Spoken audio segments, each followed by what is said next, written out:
পাহাড়টা পর্যন্ত। কেরাটোলাইসিস এক্সফোলিয়েটিভা, তাহলে কেরাটোলাইসিস এক্সফোলিয়েটিভা এটা একটা কমন স্কিন কন্ডিশন, যেটা এখানে কি হয়, মানে পেশেন্ট আপনার কাছে আসবে, এসে বলবে যে তার হাতের চামড়া উঠে যায়। পেশেন্টের কমন একটা ডায়লগ থাকবে, মুখে কথা থাকবে যে আমার হাত পায়ের চামড়া উঠে যায়, মেইনলি হাতের মধ্যে। হ্যাঁ, এখানে focal peeling of the palm and less of in the sole, মানে তার হাতের চামড়া উঠে যায়, পেশেন্ট বলবে যে আমার হাতে। আপনি তাকে কয়েকটা কোশ্চেন করে এখান থেকে ডিসহাইড্রোটিক একজিমাটা এক্সক্লুড করবেন। কিভাবে? ডিসহাইড্রোটিক একজিমার মধ্যে পানি লাগলে চুলকায়, পানি লাগলে চুলকানি বেড়ে যায়।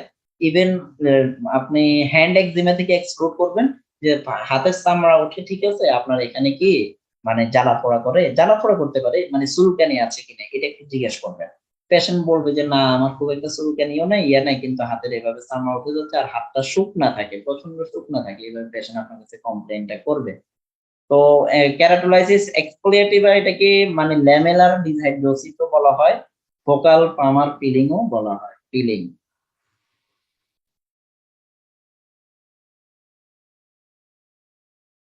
ল্যামেলার ডিসহাইড্রোসিস বলা হয়। এটা খুব একটা হার্মলেস একটা কন্ডিশন, মানে তেমন একটা ক্ষতি নেই, কিন্তু মাঝে মধ্যে যদি এরকম রিপিটেডলি হতে থাকে তাহলে সেই ক্ষেত্রের মধ্যে মানে ইনফেকশনের চান্স থাকতে পারে। আবার সেক্ষেত্রে অনেক সময় বেশি ড্রাই হয়ে গেলে সেখানে ক্র্যাক হতে পারে, মানে ফিচারিং হতে পারে, ফিচারিং ক্র্যাক হয়ে গেলে সেক্ষেত্রে পেইনফুল কন্ডিশন তৈরি করতে পারে। তাহলে এটা মিস ডায়াগনোসিস হতে পারে কিসের সাথে? ক্রনিক কন্টাক্ট ডার্মাটাইটিস, যাদের ক্রনিক কন্টাক্ট ডার্মাটাইটিস অথবা যাদের মানে ডিসহাইড্রোটিক একজিমা আছে তাদের ক্ষেত্রে ডায়াগনোসিসটা মিস হতে পারে। কারণ ডিসহাইড্রোটিক একজিমার মধ্যেও সেম কন্ডিশন হয়, হাতের চামড়া উঠে যায়, তবে সেখানে প্রথমে ব্লিস্টার হয়, ইচিং হয়, ইচিং এর পরে ব্লিস্টার হয়, ব্লিস্টারটা রাপচার হয়, এরপরে এরকম হাতের চামড়া ওঠার মতো কন্ডিশন হয়। কিন্তু ক্যারাটোলাইসিস এক্সফোলিয়েটিভ এর মধ্যে এই ধরনের ব্লিস্টারের পরিমাণ খুব একটা হয় না, আর হলেও এখানে ইচিং থাকে না।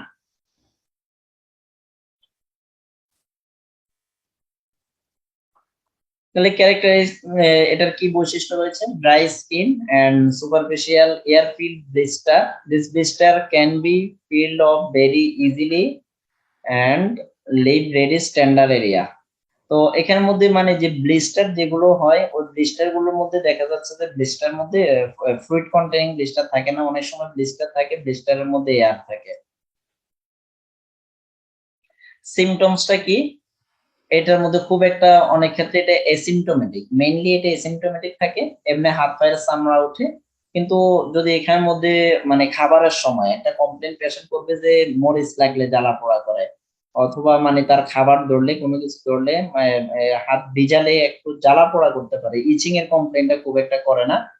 Itching of the skin can cause local sensitivity, thinning of the skin, স্কিনটা থিন হয়ে যায়।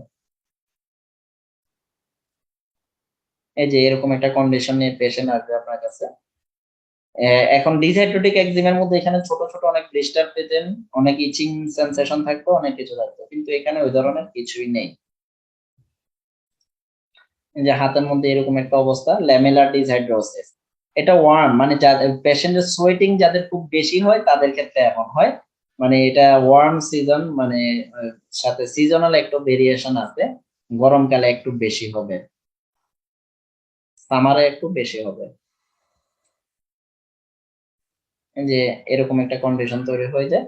দেখেন এখানে কোনো ইচিং, প্যাপিউল, বেসিকল কোনোটাই নেই, জাস্ট হাতের চামড়া উঠে যাচ্ছে এবং এক্সটেন্সিভলি মানে ড্রাই হ্যান্ড হয়ে যাচ্ছে।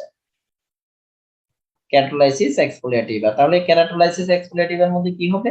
এখানের মধ্যে মানে পিলিং অফ ফার্মার সারফেস, মানে হাতের চামড়া উঠে যাবে, সাথে কোনো ব্লিস্টার থাকবে না, খুব একটা ইচিং থাকবে না, মাঝে মধ্যে এখানে একটু মানে পেশেন্ট বলবে হাত জিমজিম করে, মানে সেন্সেশনটা কিছুটা লস অফ, কিউটেনিয়াস সেন্সেশনটা কিছুটা লস হতে পারে, কিন্তু কোনো ইচিং থাকবে না।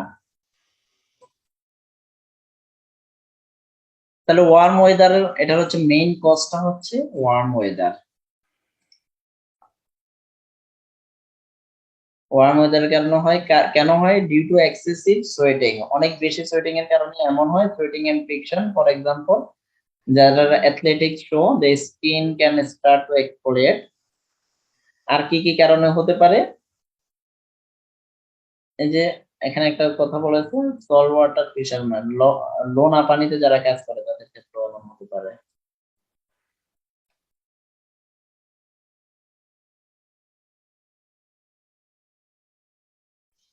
ভাইয়া অনেকে তো শীতের সময় এরকম হাতের চামড়া উঠে যায়। ওটাকে উইন্টার হ্যান্ড বলা হয়। উইন্টার। Winter hand.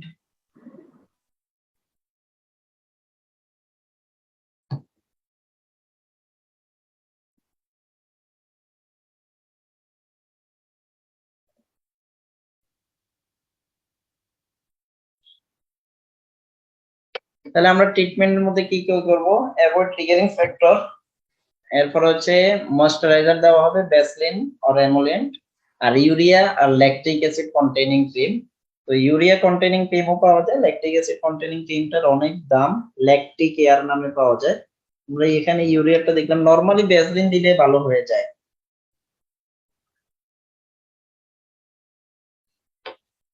তাহলে টপিক্যাল ইউরিয়া এটা অ্যাকুরা 10% নামে পাওয়া যায়, দৈনিক 2 বার করে 3 সপ্তাহ দিলে চলবে। ভ্যাসলিন এমোডেন্টটা অ্যাপ্লাই 4 ঘন্টা পর পর দিলে চলবে।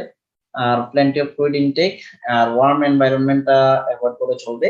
এখন যদি কারো প্রচন্ড মানে প্রাইমারি হাইপার হাইড্রোসিস থাকে, মানে হাতের মধ্যে প্রচন্ড সোয়েটিং হয়, আর সোয়েটিং এর কারণে এমন হয়।